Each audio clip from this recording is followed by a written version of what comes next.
नमस्कार, मैं हूं दीपक चौरसिया। टुनाइट विद दीपक चौरसिया में न्यूयॉर्क से आपका स्वागत है। मेरे पीछे जो आप यूएन का हेडक्वार्टर्स देख रहे हैं, वहीं प्रधानमंत्री नरेंद्र मोदी अपना पहला भाषण देने आ रहे हैं। प्रधानमंत्री नरेंद्र मोदी का पहला भाषण हिंदी में होगा और अटल बिहारी वाजपेयी के बाद वो पहले ऐसा नेता होंगे जो हिंदी में अपना भाषण देंगे। और पीछे जो न्यूयॉर्क की खूबसूरत स्काईलाइन देख रहे हैं, वहां पर वो पूरे अमेरिका का दिल जीतने के लिए आ रहे हैं। मेडिसन स्क्वायर गार्डन में अपना स्पीच देंगे और स्पीच के पूरे टिकट पहले से बुक हो चुके हैं। इसके अलावा प्रधानमंत्री नरेंद्र मोदी सीईओ से मिलेंगे, भारतीय कम्युनिटी से मिलेंगे और इस शो में हम बात करेंगे कि किस तरह नवाज शरीफ से नहीं मिलेंगे मोदी, उसके क्या परिणाम होंगे, भारतीय अमेरिकी समुदाय उनके बारे में क्या सोचता है, अमेरिकी जो न्यूयॉर्क के असेंबली के लोग हैं वो उनके बारे में क्या सोचते हैं और साथ ही साथ क्या सोचते हैं वो लोग जो नरेंद्र मोदी के इस पूरे कार्यक्रम को अरेंज कर रहे हैं। मेरे साथ मेरी एग्जीक्यूटिव एडिटर शीतल राजपूत भी मौजूद हैं। शीतल, बिल्कुल दीपक, हमारे साथ आज खास मेहमान जुड़े हुए हैं, भारतीय समुदाय के लोग जो यहाँ पर रहते हैं। हमारे साथ मिस्टर राज बयानी हैं और हमारे साथ राज मुखर्जी हैं जो कि एक युवा लेजिस्लेटर हैं, मतलब लेजिस्लेचर में एक युवा भारतीय के तौर पर उन्होंने एंट्री की है। तो ये हमारे खास मेहमान होंगे। कुछ और खास मेहमान भी हमारे साथ जुड़ेंगे, लेकिन फिलहाल हम शो की शुरुआत करते हैं।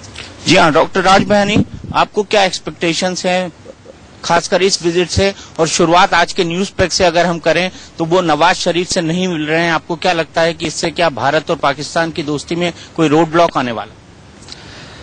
आई think we should stay firm. मैं थोड़ा इंग्लिश और हिंदी में बोलूंगा।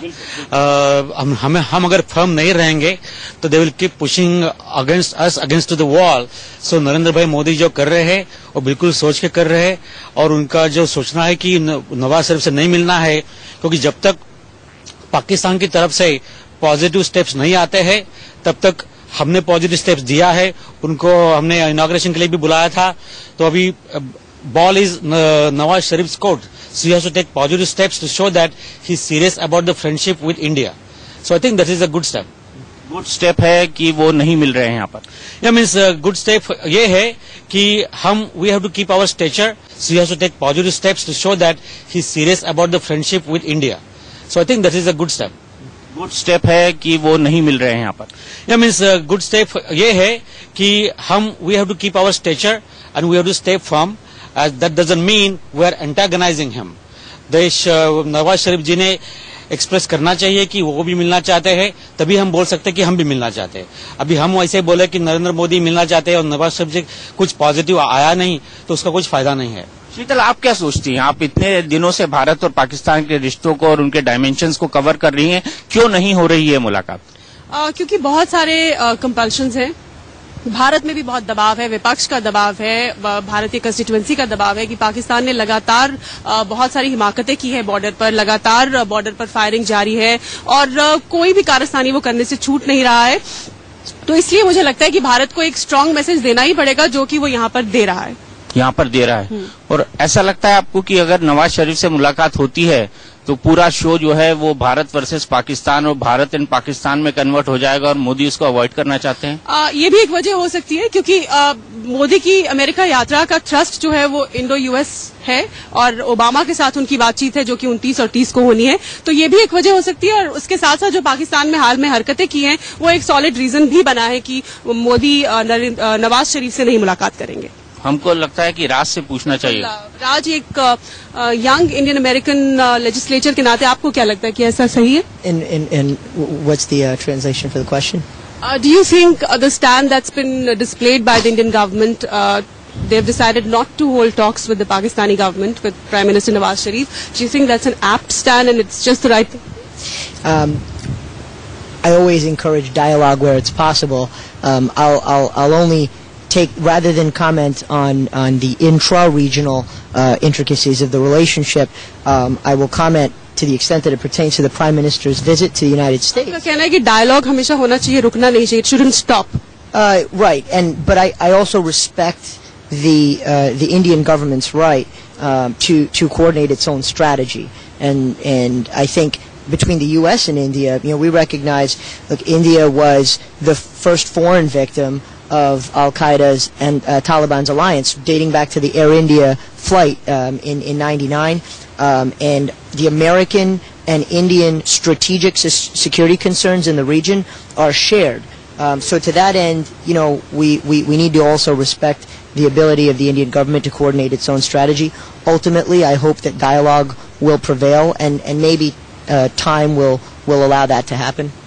इनका कहना है कि अल्टीमेटली इनको उम्मीद है कि डायलॉग जो है वो होगा, वार्ता ही हर चीज का हल है, लेकिन हाल में जो हरकतें हुई हैं उसके मद्देनजर भारत को एक स्ट्रांग स्टेटमेंट देना जरूरी है और भारत की ये रणनीतिक उनका ये कदम है, तो इसे हम इस पर सवाल नहीं उठा सकते। बिल्कुल डॉक्टर राज, यहाँ पर जो सबसे बड़ा सवाल है वो आतंकवाद का है। हम जब भी भारत और पाकिस्तान के रिश्तों की बात करते हैं तो कहीं ना कहीं ये होता है कि आतंकवाद को बढ़ावा दे रहा है पाकिस्तान। आपको लगता है कि ये अभी भी जारी है और इसको कहीं ना कहीं रुकना चाहिए? आतंकवाद बिल्कुल जारी है। पाकिस्तान में नहीं, पूरा मिडिल ईस्ट में आतंकवाद चालू हो रहा है। तो आतंकवाद जहां भी हो उसे रुकाना बिल्कुल जरूरी है। उसकी तो अपनी दुनिया की प्रगति तभी होगी जब आतंकवाद खत्म हो जाएगा। तो जहीं जहीं आतंकवाद है उसके अगेंस्ट हमने हमेशा खड़े होने चाहिए। हमको हमेशा खड़ा होना चाहिए। लेकिन आपको लगता है पाकिस्तान जिस तरह से वहाँ हाफिज सईद है, जिस तरह से वहाँ दाऊद इब्राहिम है, जिस तरह से वहाँ पर अल-कायदा है, जिस तरह से वहाँ पर उसामा बिन लादेन पकड़ा गया है, तो पाकिस्तान में सब कुछ ज्यादा ही होता है? ऐसा ओवरऑल दिख सकता है, लेकिन उसमें एक प्रॉब्लम भी ये है कि पाकिस्तान की गवर्नमेंट जो है उनका भी उनके ऊपर कुछ कंट्रोल नहीं है। अगर आप देखते हो कि पाकिस्तानी तालिबान जो है वो अपने पाकिस्तानी लोगों को भी मार रहा है, तो और Pakistani country itself is suffering from this terrorism which is happening in Pakistan itself. So Pakistan has a responsibility for their own good कि they have to fight against this terrorism within their own country. आपको लगता है जब नरेंद्र मोदी यहाँ पर आएंगे और Obama जी से मिलेंगे, प्रेसिडेंट ओबामा से मिलेंगे, तो उनको ये बात करनी चाहिए कि आखिरकार वो टेररिज्म को लेकर पाकिस्तान के ऊपर कड़ा रवैया अपनाए, क्योंकि ऐसा लगता है कि हमेशा ढुलमुल रवैया रहा है अमेरिका का पाकिस्तान को विज़ाविज़ टेररिज्म में थोड़ा कंट्रोल करने? I would not agree with that. I think America भी पाकिस्तान पे प्रेशराइज करती है, but they only so much they can do. So अभी सबने कोशिश करनी चाहिए कि जो पाकिस्तान गवर्नमेंट को साथ में लेके पाकिस्तान की जो मिलिट्री है उसको समझा के कि भैया ये पाकिस्तान जो सिविल गवर्नमेंट है, नवाज शरीफ का भी आपको तो पता है कि उनको किस तरह से पिछले टाइम निकाला गया था। तो नवाज शरीफ के भी हाथ में उतना कुछ नहीं है जितना वो समझ सकते कि हम चाहते हैं कि वो स्ट्रांग स्टैंड ले ले, क्योंकि उनकी खुद की जो प्राइम मिनिस्टरशिप है वो भी मिलिट्री के सपोर्ट से है और मिलिट्री का इंटरेस्ट हमेशा ऐसे रहा है कि जो कश्मीर में विवाद चलता रहे। तो ये जो बहुत कॉम्प्लेक्स सिचुएशन है, जैसे उसको बिल्कुल सिंप्लीफाई करना बहुत मुश्किल है, but at the same time अगर नवाज शरीफ स्टैंड लेते हैं तो इंडिया और अमेरिका ने उनको बहुत सपोर्ट करना चाहिए कि भैया he should be firm against आतंकवाद। राज मुखर्जी सरकार का हिस्सा है, यहाँ पर लेजिस्लेचर है। मैं उनसे ये जानना चाहूंगी कि टॉक्स जो होंगे भारत और अमेरिका के, उसमें भारत जो आतंकवाद को सफर कर रहा है, the kind of terrorism that India is facing, how much would that matter to America during the talks, and would that be on the agenda of the American government? I think it has to be on the agenda. The regional security concerns of India are our regional security concerns. When terrorism occurs and victimizes India, terrorism also that terrorism threatens American national security. When terrorist acts are committed by LET and similar organizations, it affects both of our mutual ties. Now, India is the world's largest importer of arms. America is India's principal supplier when it comes to defense equipment. Indo-U.S. military units conduct joint exercises all the time. So we have a good platform for the defense cooperation between these two countries and for military cooperation. But because we have these shared national security goals, and neither country wants to see warlordism come back to power in Afghanistan, I think it has to be on the agenda. And I think that the defense cooperation between the two countries should increase and be enhanced as a result of that dialogue. आपका ये कहना है कि defence cooperation Bharat और America के बीच में है, ये और आगे बढ़ेगी और उससे जो आतंकवाद को लेकर एक कॉमन स्ट्रैटेजी है, दोनों देश उसको बनाने में सफल होंगे और ये इस क्षेत्र में कोऑपरेशन भी दोनों देशों के बीच में और बढ़ने की संभावना और इनकी उम्मीद है कि ऐसा होना चाहिए। आतंकवाद को लेकर कॉमन स्ट्रैटेजी, भारत और अमेरिका आतंकवाद को लेकर कहां कॉमन ग्राउंड्स पर खड़े होते हैं आपके? आई थिंक ये जो आतंकवाद के हिसाब से भारत और अमेरिका का बहुत और ज्यादा सहयोग होना चाहिए. They should be actually shoulder to shoulder in alliance against terrorism, because both countries have suffered significantly, and though America has significantly shorter time and India has been suffering for last 30 years, but it's a greater good for the entire world as well as both countries that India and America must be shoulder to shoulder in this fight against terrorism, and they should build a bigger and greater alliance, and they should bring in Pakistan, China and Russia into this partnership, because the whole region is suffering. Afghanistan also is involved, उसमें भी उसको भी involve करना चाहिए. लेकिन अभी क्या होता है कि there is half-hearted attempts होता है कि America itself is fighting in Afghanistan and with the help of Pakistan. उसमें हमें इंडियन लोगों ने बहुत सहयोग देना चाहिए था. जब अफगानिस्तान में हम गए थे अमेरिका से, तो इंडिया का सहयोग उतना ज्यादा नहीं था, तो तभी पाकिस्तान की सहयोग ज्यादा था. नहीं, किस तरह का सहयोग आप कह रहे हैं इंडिया की तरफ से नहीं था? क्योंकि इंडिया ने तो वहाँ बहुत सारा काम किया, मतलब रिहैबिलिटेशन के लिए, उनकी ट्रेनिंग के लिए अफगानिस्तान में. नहीं, वो I am not saying willingly we were not there. We should have been asked to participate. That's what I'm trying to say. We could have been told that you come in the picture in a greater role for the stability of the whole region. This fight looked like Pakistan was helping on a greater role with USA against Afghanistan at that time. And if India should play bigger and bigger role, and America has to understand that India is more reliable partner in this terrorism than any other country in the world. अब नरेंद्र मोदी जी के आने के बाद आपको लगता है कि ये वर्ल्ड पर्सपेक्टिव किस तरह से चेंज हो? I think Narendra Modi is probably the strongest leader we have seen in India in last 60 years, and he will do the best future India which we can ever imagine and dreamed of. The country is going in the right direction now. I think our discussion is too much time being on terrorism. We should focus also on the progress of India and what people are worried about the future of India. That should be, I would love to talk more about it than just the terrorism which we discussing a lot. पर आएंगे sir, हमारे पास बहुत वक्त है. क्यों शीतल? बहुत वक्त है हमारे पास. हमारे साथ कुछ और मेहमान भी बिल्कुल, आप इंट्रोड्यूस कराएं शीतल. बिल्कुल, हमारे साथ आत्मा सिंह हैं जो ओवरसीज फ्रेंड्स ऑफ बीजेपी से जुड़े हुए हैं, और हमारे साथ संगीता मलिक हैं, ये भी ओवरसीज फ्रेंड्स ऑफ बीजेपी से जुड़ी हुई हैं. अभी हम जिस बात पर चर्चा कर रहे थे आत्मा सिंह जी, क्योंकि आप अभी आए हैं हमारे साथ जुड़े हैं, वो ये था कि भारत की सरकार ने ये तय किया है कि वो नवाज शरीफ से बातचीत नहीं होगी प्रधानमंत्री नरेंद्र मोदी की. तो आपको लगता है कि बिल्कुल सही फैसला है उनका? ये बहुत अच्छा और सही फैसला है. जब तक के वो भारत जो टेररिज्म को जब तक के पाकिस्तान सपोर्ट करता है, उससे किसी तरह की भी स्पोर्ट्स पे हो, म्यूजिक पे हो, किसी तरह की हमको उनसे संधि नहीं करनी चाहिए, उनसे कोई बातचीत नहीं करनी चाहिए. क्योंकि वो क्या करते हैं, एक तरफ हमसे बातचीत का राह अपनाते हैं, सिंगर्स भेजते हैं, they make money from India, अपनी सीडियां बेचते हैं, वीडियोस बेचते हैं और पैसा कमाते हैं. इवन मैं तो ये कहूंगा कि मेरा मानना, बहुत कई बार मैं स्ट्रिक्ट हो जाता हूं अपने घर में भी, कि अगर आपको मेड इन पाकिस्तान की कोई चीज खरीदनी पड़ती तो आप भूखे रह लो, लेकिन मेड इन पाकिस्तान मत करो. क्यों?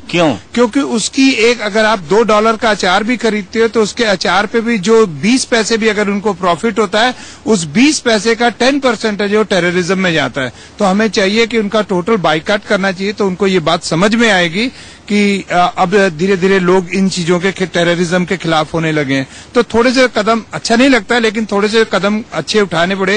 अब अगर अपने घर में बच्चा बिगड़ जाए तो कई बार उसको भी हम भूखा रखते हैं कि वहां बैठेगा या टाइम आउट करेंगे तभी तेरे को समझ में आएगी. तो धीरे धीरे इनको समझ में आएगा. और ये बहुत अच्छा भारत सरकार का फैसला है कि पाकिस्तान से अगर टोटल बाइकाट करें तो ज्यादा अच्छा है, मेरा मानना है. संगीता जी, आपको क्या लगता है, टोटल बाइकआउट होना चाहिए बातचीत का? हाँ, मेरा भी यही व्यू है कि टोटल बाइकआउट होना चाहिए. एंड मैं आत्मा जी की बात से बिल्कुल सहमत करती हूँ कि जितना हम लोग स्ट्रिक्टनेस दिखाएंगे तभी हम टेररिज्म को कम कर सकते हैं. Otherwise there is no way out. And Narendra Modi ji में ये खासियत है कि वो जिस भी कंट्री से बात कर रहे हैं उनसे स्ट्रिक्टली बात कर रहे हैं, और उसके रिजल्ट्स हमें ऑलरेडी दिखने शुरू हो गए हैं. So I feel that's the right approach. लेकिन उन्होंने पहले तो अपनी शपथ विधि में नवाज शरीफ को बुलाया था. हाँ, उन्होंने बुलाया था बिकॉज उस टाइम उन्होंने सबको वेलकम किया था. He was he doesn't want to say कि I am boycotting you, but उसके बाद भी उन्होंने देखा कि उनका जब रवैया कोई चेंज नहीं हो रहा, अगेन वो लोग टेररिज्म को बढ़ावा दे रहे हैं, तो नेचुरली ही has to become strict now. So जो आपके सर्कमस्टांसेस होते हैं उसी के हिसाब से आपको डिसीजंस लेने पड़ते हैं, and he is taking right decisions in right direction, I think. Right. अगर मजाक में लो तो जब नवाज शरीफ जी को वहाँ लाया गया तो सिक्योरिटी की जो श्योरिटी थी वो हो गई थी कि नवाज शरीफ जी वहाँ बैठे हैं, बाहर कहीं भी अभी हमारे किसी भी वो जो शपथ ग्रहण प्रोग्राम में कहीं भी कोई प्रॉब्लम नहीं आएगी जब तक कि नवाज शरीफ जी वहाँ बैठे. ये अच्छा मजाक है. just to add a point, क्या हो रहा है कि also Nawaz Sharif even if he intends, उनके हाथ बंधे हुए हैं क्योंकि मिलिट्री उनके साथ नहीं है, एंड उनका जो बिल्कुल बॉयकॉट करने से means is a signal, but we cannot boycott them forever. The dialogue has to open up as Raji said. At the end of the day solution is only by dialogues. So boycott करना चाहिए, लेकिन it's not going to work in long term.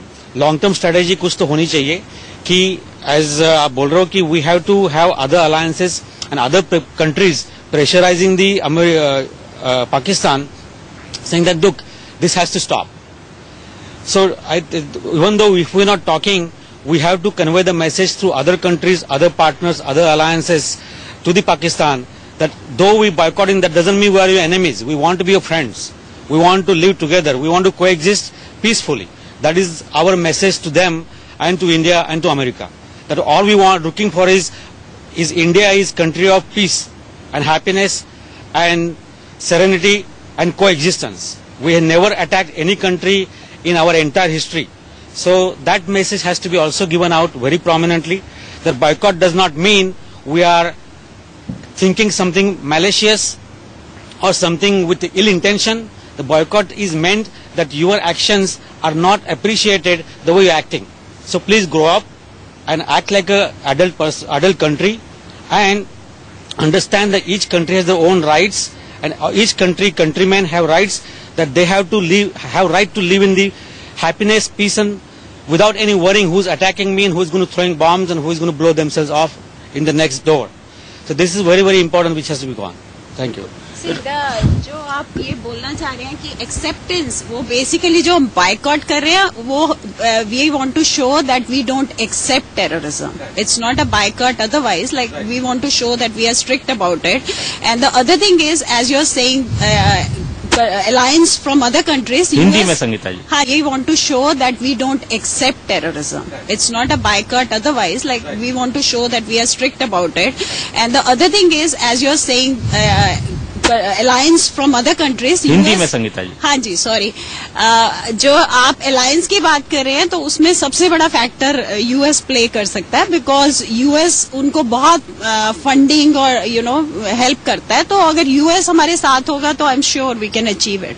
आप लोग कहते हैं कि आपने कहा कि वो नवाज शरीफ के हाथ में कुछ नहीं है, वो दूसरों के हाथ में, तो इसका मतलब हम नवाज शरीफ से ना बात करके अलकायदा से जाके बात करें. अगर वो नई कंट्री को हैंडल कर रहा तो कंट्री को तो जो रिप्रेजेंट कर रहा है उसी से बात करेंगे. अगर उससे बात नहीं करेंगे तो क्या हम टेररिस्ट से जाके बात करेंगे भैया नवाज शरीफ कुछ नहीं, आप हमसे बात करो? इसलिए तो मैं बोल रहा कि नवाज शरीफ से बात करनी चाहिए. दैट इज सेम पॉइंट हम वही कर रहे. अब नवाज शरीफ से बात करना छोड़ देंगे तो how we gonna go to the solving the problem?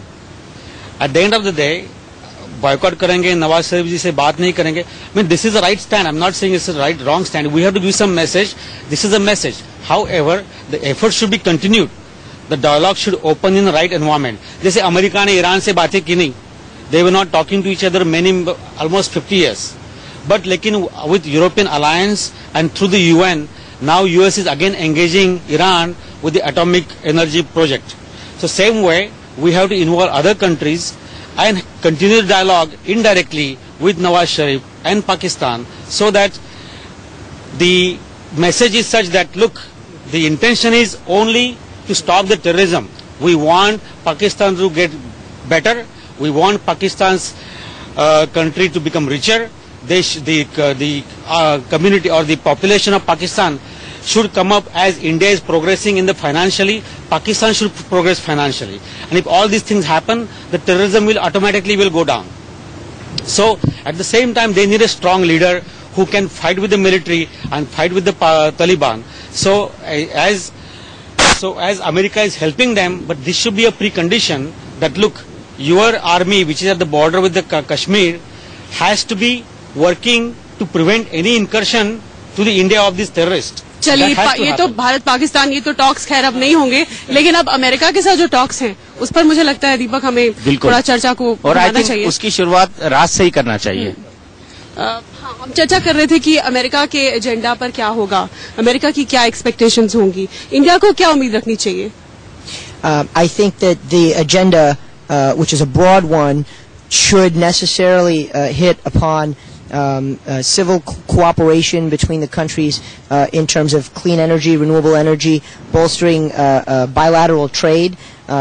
America enjoys and is proud of its role as India's largest trading partner. India is one of America's largest trading partners. I think both sides would love to see the U.S. Indo-Civil nuclear deal, which was historic.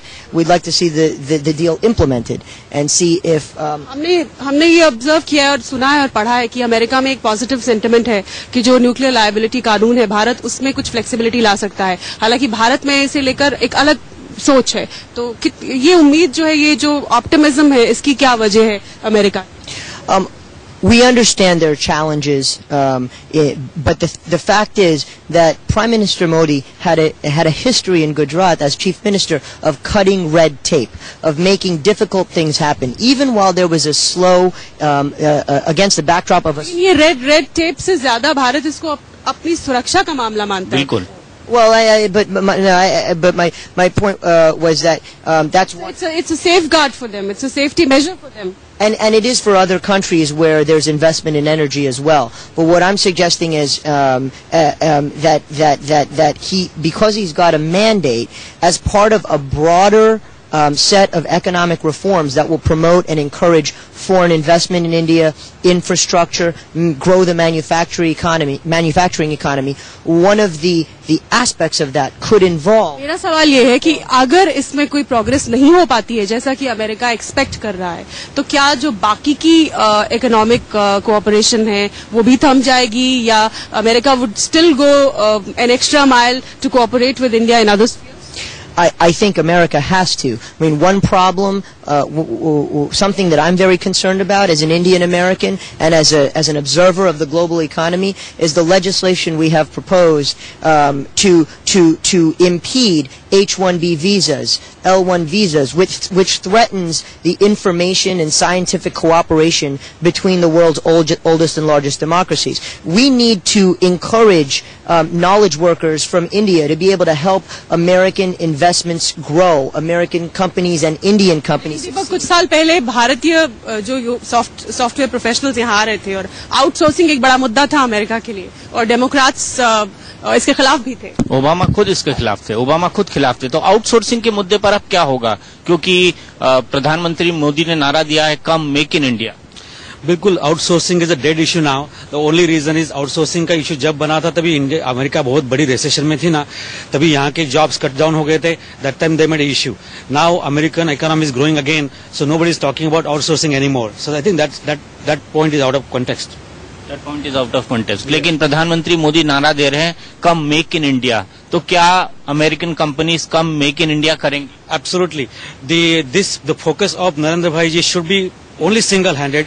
Hindi में आपसे request. Narendra भाई का जो focus है वो बिल्कुल मेरे ख्याल से टॉप प्रायोरिटी रहनी चाहिए। That should be as China को जैसे अमेरिका ने मोस्ट फेवर नेशन बनाया था और यहाँ की चाइना से जो भी चीजें आती है वहाँ कुछ टैक्स नहीं लगता है, वैसा हमें टैक्स एग्जम्पशन अगर जो भी चीजें बनी है इंडिया में वहाँ उनको बिल्कुल टैक्स एग्जम कर दिया जाए, तो कि इंडिया का जो मैन्युफैक्चरिंग बेस है वो फ्लरिश हो जाए और इंडिया की सभी चीजें अमेरिका में आने चालू हो जाए, and that will be made in India, will be there on every product. At right now अभी हमें जो देखते हैं कि सभी ये टी शर्ट जो पहना है या सॉक्स जो पहने हैं या शूज बनते हैं, जो भी हम चीजें देखते हैं मेड इन चाइना बना हुआ है। उसका रीजन ये की है कि अमेरिका की जो पॉलिसी है वो मोस्ट फेवर नेशन बन के उन्होंने एक कैटेगरी दिया है कि उसको कोई रूल्स अप्लाई नहीं है जो कांग्रेस लगाती है अदर कंट्रीज के ऊपर। That has to be abolished and apply to India. If Narendra Modi ji अगर उनको ये मिल गया अश्योरेंस अमेरिका की तरफ से, वो तो फिर सोने पे सुहागा हो जाएगा। And that should be the foundation of relationship between India and America. क्या ऐसा होगा? राज साहब से पूछते हैं। Is it possible?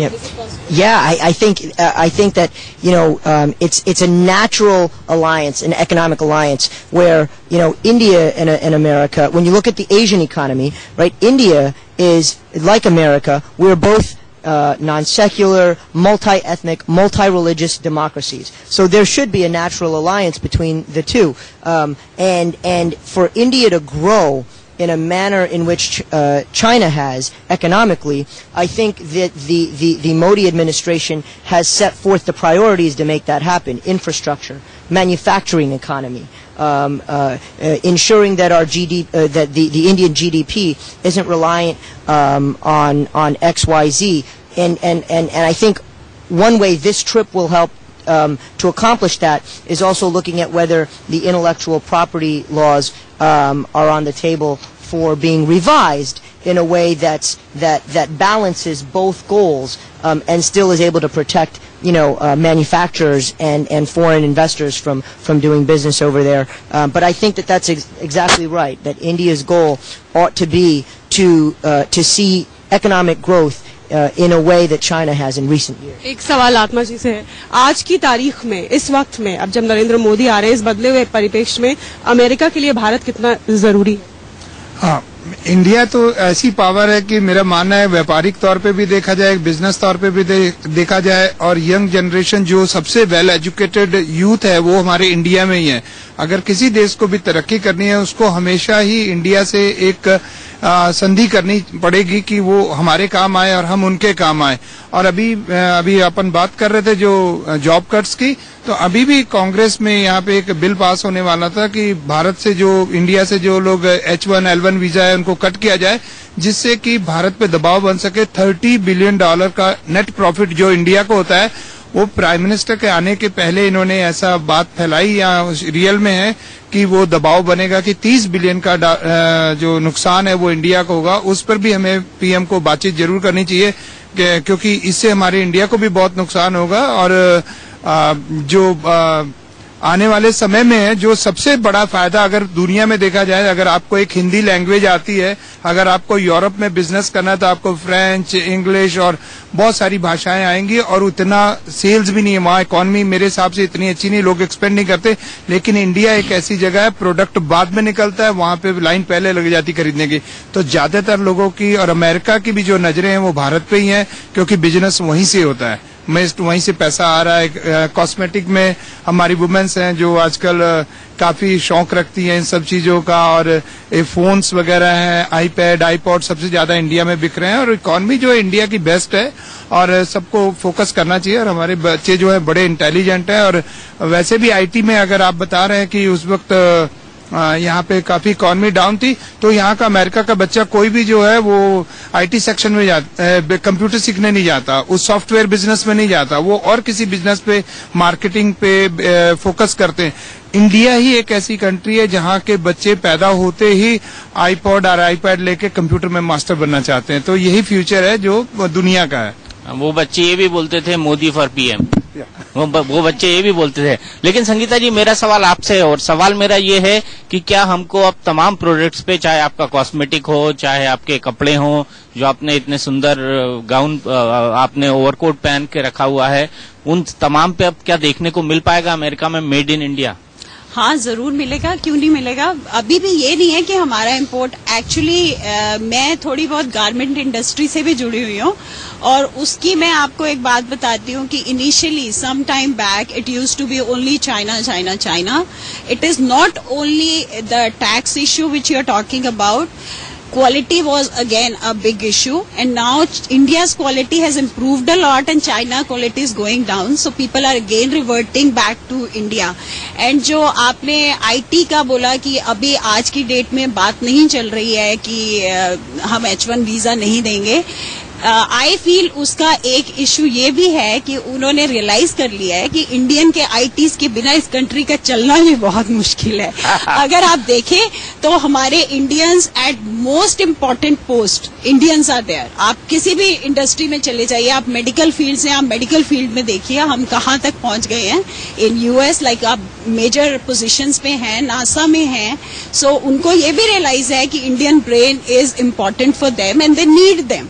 एंड हमारे जो बच्चे हैं आप देखिए कॉलेज में most of the Indian kids get scholarships, so they recognize that, you know, and they recognize our contribution, so that is also another reason मेरे को लगता है। सर एक बड़ी बात राज साहब मैं आपसे पूछना चाहूंगा यहाँ पर कि प्रधानमंत्री ने जो अपना CNN को इंटरव्यू दिया था उसमें उन्होंने ये बात बोली थी कि जो भारत और अमेरिका है उसके बीच में सबसे बड़ा जो सेतु की तरह काम करता है, वर्क एज ए ब्रिज, कि हर दुनिया के हर कोने में एक इंडियन है और दुनिया के हर कोने से एक व्यक्ति अमेरिका में आकर बसा हुआ है। This is like a bridge between India and America. आपको लगता है ये ब्रिज काम करेगा और इंडियन आबादी अमेरिका की इकोनॉमी में कितना कंट्रीब्यूट करती है? India is one of the major contributor, probably it's the second most wealthiest immigrant population. पहला कौन है? पहला जो है इट वेरीज, लेकिन there are definitely lot of Chinese people. Hindi में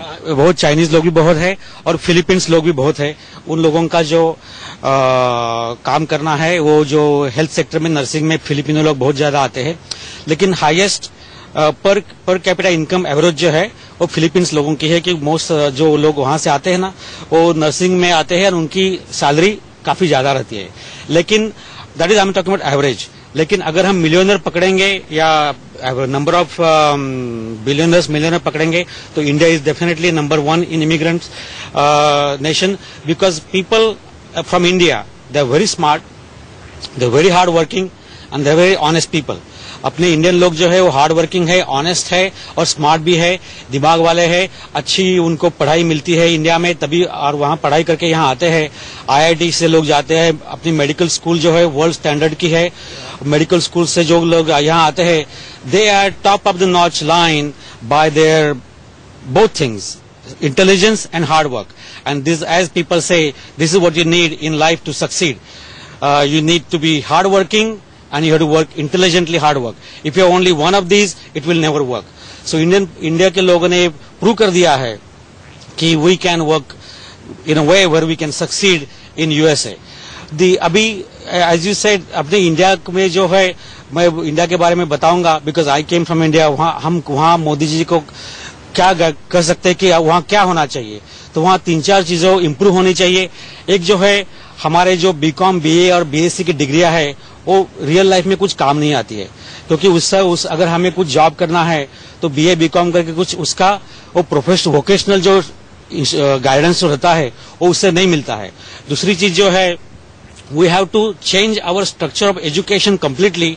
तो हमें बच्चों को ऐसी पढ़ाई देनी चाहिए कि जिसके लिए job already waiting create guidance जो रहता है वो उससे नहीं मिलता है। दूसरी चीज जो है we have to change our structure of education completely. तो हमें बच्चों को ऐसी पढ़ाई देनी चाहिए कि जिसके लिए जॉब ऑलरेडी वेटिंग क्रिएट हुए हैं। अभी IT सेक्टर के बिना जो लोगों ने कंप्यूटर इंजीनियरिंग में नहीं गए वो बाकी जो जनरेशन पीछे रह गई उनके बारे में कोई सोच नहीं रहा है, उसके बारे में उसका सोल्यूशन क्या है। दूसरी चीजें है कि इंडिया में चाइना का बहुत इम्पोर्ट हो रहा है। सो अभी इंडिया में हमें और एक बार, जैसे आत्मा जी बोल रहे थे कि we must have made in India evolution again, revolution. जैसे गांधी जी ने बोला था कि स्वदेशी यूज करो, अगर हमने स्वदेशी यूज चालू कर दिया और तो भी चाइना का जो हमारा इतना बिलियंस ऑफ डॉलर चाइना में जा रहा है, that has to stop right away. So these are the I think 2 major things which I have to mention that we have to improve. तो अभी बाकी जो है there are other things which we are doing as a global India think tank. We are creating a group of individuals in USA. उसमें क्या कर रहे हैं हम कि अभी इंडिया में देखो कि people are driving on the streets. उसमें कोई laws and regulations नहीं है। People, when you want a driving license, अगर हमें ड्राइविंग लाइसेंस चाहिए, बस हम वहाँ जाते हैं ऑफिस में, वो आपको देखता है कि उसका कोई टेस्ट नहीं होता है कि वह एक्चुअली इंस्ट्रक्टर को ड्राइव, यहाँ अमेरिका में कैसे ड्राइविंग टेस्ट चलता है या ड्राइविंग टेस्टिंग पास। आपको और अमेरिका को लगता है कि नरेंद्र मोदी ऐसी शख्सियत है, ऐसी पर्सनालिटी है कि उनके आने के बाद जो तमाम तरह की बातें आप कह रहे हैं, जो शॉर्ट कमिंग्स हैं भारत में या जो कमियां हैं, वो उसको पार कर पाएंगे, ऐसी शख्सियत या ऐसी उनकी एडमिनिस्ट्रेटिव क्वालिटी है। बिल्कुल। ये अमेरिकी इंडियंस और क्या अमेरिकी सरकार इसे समझ रही है? बिल्कुल। कितना समझ? देखो, अमेरिका सरकार समझती नहीं है, ये बात अलग है।